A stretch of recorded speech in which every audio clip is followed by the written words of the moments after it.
আসসালামু আলাইকুম ওয়া রাহমাতুল্লাহি ওয়া বারাকাতুহু। আলহামদুলিল্লাহ ওয়া কাফা ওয়া সালামুন আলা ইবাদিহিল্লাযিনা ইসতাফা, আম্মা বাদ। সম্মানিত দিনদার ভাই বোনেরা, আজকে আবারও একটি স্বপ্নের তাবির নিয়ে উপস্থিত হলাম। যেই স্বপ্নের তাবির হচ্ছে, আপনি দেখছেন স্বপ্নে ঘুমন্ত অবস্থায় দেখছেন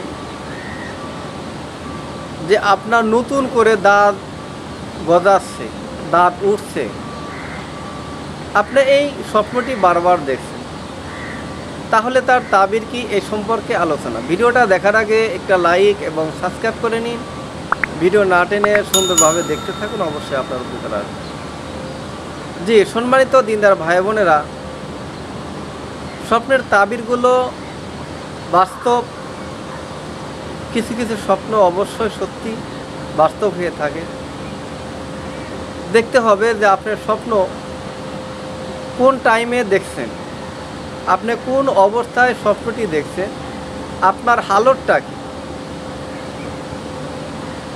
আপনি কোন অবস্থায় শুয়ে আছেন, কয়টার দিকে দেখছেন স্বপ্নটি, আপনার শরীর পাক পবিত্র আছে কিনা, কাপড় চোপড় পাক পবিত্র আছে কিনা, এগুলো লক্ষ্য অবশ্যই রাখতে হবে। যদি আপনি দেখা যায় নামাজি হয়ে থাকেন, ধার্মিক হয়ে থাকেন, তাহলে অবশ্যই আপনার স্বপ্নগুলো বাস্তব হবে। নামাজি ব্যক্তি সবসময় পাক পবিত্র অবস্থায় থাকে, কেননা কোন সময় যেন আমার মৃত্যু হয়ে যায়, কোন সময় আল্লাহর হুকুম আসে, আল্লাহ আমাকে ডাক দেয়, তারা সবসময় মৃত্যুর জন্য প্রস্তুতি থাকে। সেক্ষেত্রে যারা আমলদারি লোক, তারা সবসময় আমল করে। তারা দেখা যাচ্ছে রাত্রে যখন ঘুমন্ত অবস্থায় যায়, তখন তারা ঘুমানোর আগে দেখা যায় বিভিন্ন আমল করে, তখন তাদেরকে বিভিন্ন স্বপ্ন দেখায়।